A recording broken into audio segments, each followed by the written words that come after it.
तो दोस्तों नमस्कार, मैं हूं अनिल और रेसलिंग सुपर धमाल में आपका स्वागत है। दोस्तों एलिमिनेशन चेंबर बहुत ही जबरदस्त होने वाला है क्योंकि वहां पर द रॉक और कोडी रोड्स का सेगमेंट देखने को मिलेगा। आपको बता दें कि स्मैकडाउन में पिछले हफ्ते रॉक ने कोडी रोड्स से उनकी आत्मा की मांग की थी, इसके अलावा उनका चैंपियन बनने के लिए भी कहा था। अब इस ऑफर का जवाब कोडी रोड्स को आगामी प्रीमियम लाइव इवेंट यानी कि एलिमिनेशन चेंबर में देना है।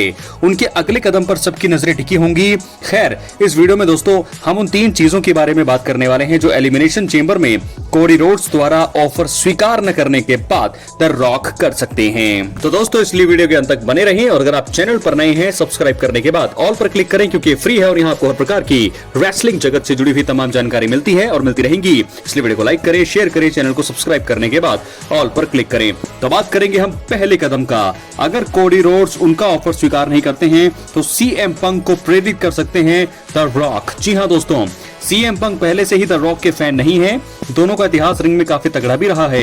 स्मैकडाउन के लेटेस्ट एपिसोड में सीएम पंक ने कोडी रोड्स से रेसलमेनिया 41 को लेकर कुछ शब्द कहे। साथ ही साथ उन्होंने कोडी से रॉक के ऑफर को स्वीकार नहीं करने के लिए कहा।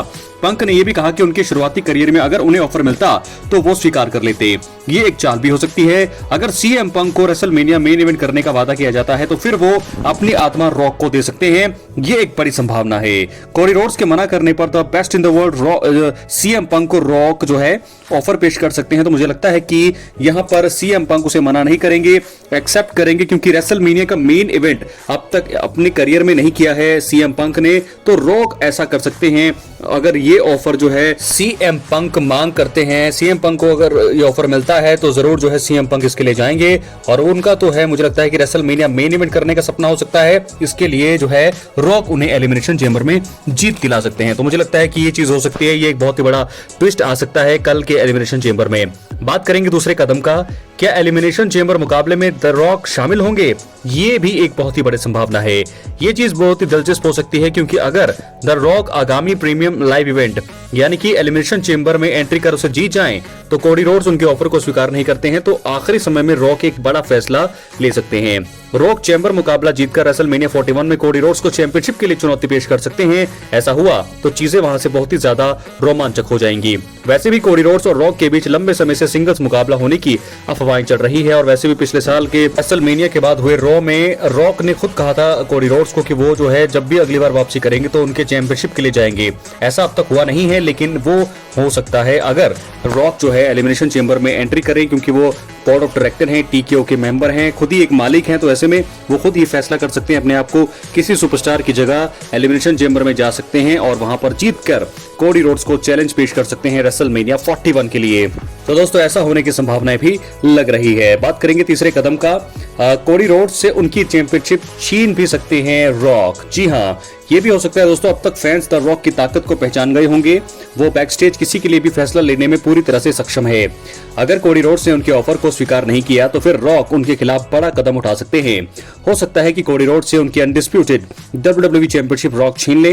रॉक कह सकते हैं कि कोडी टॉप चैंपियन बनने के लायक नहीं है। ऐसा हुआ तो फिर एक और नया ट्विस्ट कहानी में जुड़ जाएगा। इससे कहीं ना कहीं फैंस भी एक्साइटेड हो जाएंगे। दोस्तों बहुत सारी चीजें मुझे लगता है होने वाली है कोडी रोड्स और रॉक के सेगमेंट में। और अगर कोडी रोड्स ने कहीं मना कर दिया, जो कि मुझे लगता है कर सकते हैं मना, ऑफर को स्वीकार नहीं करते हैं, तो फिर बहुत सारी चीजें वहां से रॉक कर सकते हैं। रॉक बहुत ही बुरे काम वहां से कर सकते हैं। 3 बड़े कदम तो मैंने आपको बता दिए हैं कि 3 बड़े कदम वो क्या कर सकते हैं, लेकिन इसके अलावा भी बहुत सारे काम वो कर सकते हैं। 3 बड़े कदम, क्या सीएम पंक को वो ऑफर देंगे, सीएम पंक एक्सेप्ट करेंगे, और दूसरा ये हो सकता है कि वो खुद एलिमिनेशन चेंबर में चले जाएं और उस मुकाबले को जीत जाएं, फिर उसके बाद रेसलमेनिया 41 के लिए चैलेंज करे कोडी रोड्स को। तीसरी बात ये हो सकती है कि वो खुद ही जो है चैंपियनशिप छीन ले वहां से कोडी रोड्स से। ऐसा वो कर सकते हैं। बहुत सारी चीजें हैं, कयास लगाए जा रहे हैं, अफवाहें, अटकलें, सब कुछ यहां पर चल रहा है। कौन जीतेगा देखना होगा, लेकिन फिलहाल जो है कोडी रोड्स और रॉक का सेगमेंट सबसे बड़ा होने वाला है और इसी से पता लगेगा रेसलमेनिया 41 में कोडी रोड्स कहां जा रहे हैं, रॉक कहां जा रहे हैं, रॉक का क्या प्लान है। क्योंकि कोडी रोड्स मुझे लगता है कि मना करेंगे, क्योंकि साफ उनके चेहरे पर दिख रहा है कि वो हामी तो नहीं भरेंगे। वो मना कर सकते हैं, हामी भरने की चाल चल सकते हैं और बाद में मना करेंगे। तो रॉक का रिएक्शन क्या होगा? नई तरह की बेल्ट आप देख रहे होंगे, कोडी सोल्व करके उन्होंने एक नई बेल्ट भी बनवा ली है। तो एलिमिनेशन चेंबर का ये सेगमेंट सबसे बड़ा होगा पूरे प्रीमियम लाइव इवेंट का। सबसे मेन इवेंट मुझे लगता है यही होने वाला है। तो क्या कहने वाले हैं यहाँ पर कोडी रोड्स क्या करने वाले हैं, तो उसके बाद रॉक का क्या अगला एक्शन होगा, क्योंकि एक्शन करेंगे कोडी रोड्स तो उस पर क्या रिएक्शन निकालेंगे रॉक, क्या यहां पर अटैक कर सकते हैं, बहुत सारी चीजें यहां पर कर सकते हैं, किसी को लेकर के आ सकते हैं, क्या होगा देखने वाली बात होगी। लेकिन फिलहाल ये सेगमेंट बहुत ही ज्यादा बड़ा है। दोस्तों अपनी राय कमेंट बॉक्स में जरूर दें, इस सेगमेंट का रिजल्ट क्या हो सकता है, एंड क्या हो सकता है, बताइए कि रॉक का ऑफर क्या स्वीकार कर लेंगे कोडी रोड्स, और अगर नहीं करते हैं तो रॉक क्या करेंगे, और ऐसे में कोडी रोड्स क्या कर सकते हैं, अपनी राय कमेंट बॉक्स में जरूर दें। इसके बाद हम बढ़ेंगे अगली स्टोरी की तरफ जो जुड़ी है जेकब फाटू और सोलो सिकोआ की एक नई कहानी से। जी हां दोस्तों, आपको बता दें कि जेकब फाटू को इस हफ्ते स्मैकडाउन में यूएस चैंपियनशिप नंबर कंटेंडर्स मुकाबले में हार मिली। ऐसा लग रहा है कि जेकब फाटू के इस हार के पीछे उनका करीबी मास्टरमाइंड रहा है, और वो है सोलो सिकोआ। हाल ही में वायरल हुए वीडियो में इससे जुड़ा बड़ा खुलासा हुआ है।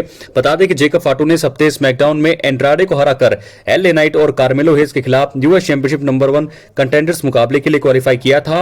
जेकब फाटू के ट्रिपल थ्रेट मुकाबले के लिए एंट्री से पहले सोलो सिकोआ ने उन्हें बैकस्टेज बताया कि उन्होंने ब्रॉन स्ट्रोमन को कंटेंडर्स मुकाबले में जगह बनाने से रोका। इसके बाद आपने ध्यान अगर नहीं दिया तो आपने देखा होगा सोलो सिकोआ ने इस दौरान टामा टोंगा को जेकब फाटू के साथ रिंग साइड पर जाने से रोक दिया था। जेकब फाटू ट्रिपल थ्रेट मुकाबला जीतने के काफी करीब थे, लेकिन एलए नाइट ने चतुराई दिखाते हुए जेकब फाटू को रोककर खुद मुकाबला जीत लिया।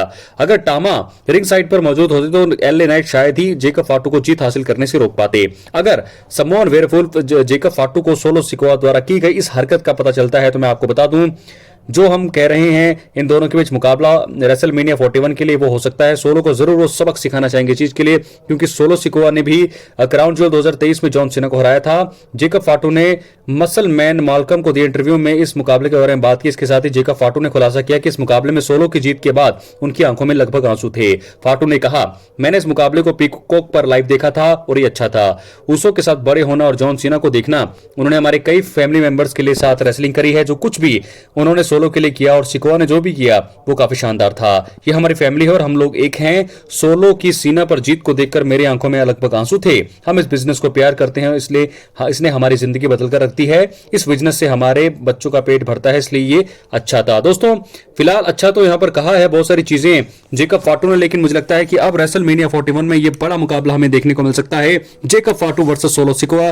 क्योंकि अब कहानी में नया ट्विस्ट आ चुका है कि जेकब फाटू तो चलो अच्छी बातें कर रहे थे यहां पर सोलो सिकोआ के लिए, लेकिन जेकब फाटू को चैंपियनशिप कंटेंडर मुकाबले में नहीं जिताना, ये एक चाल हो सकती है सोलो सिकोआ की। और अगले हफ्ते स्मैकडाउन में बहुत सारी चीजें क्लियर होंगी और यहां से मुझे लगता है नींव हो जाएगी solo Sikoa versus Jacob फाटू। WrestleMania 41 में दोनों होंगे आमने सामने। क्या है आपकी राय, अपने कमेंट बॉक्स में जरूर दें। चैनल पर नए हैं दोस्तों, सब्सक्राइब करने के बाद ऑल पर क्लिक करें क्योंकि ये फ्री है और यहां आपको हर प्रकार की रेसलिंग जगत से जुड़ी हुई तमाम जानकारी मिलती है, मिलती रहेंगी। मिलते हैं एक और नई वीडियो के साथ। बहुत बहुत धन्यवाद।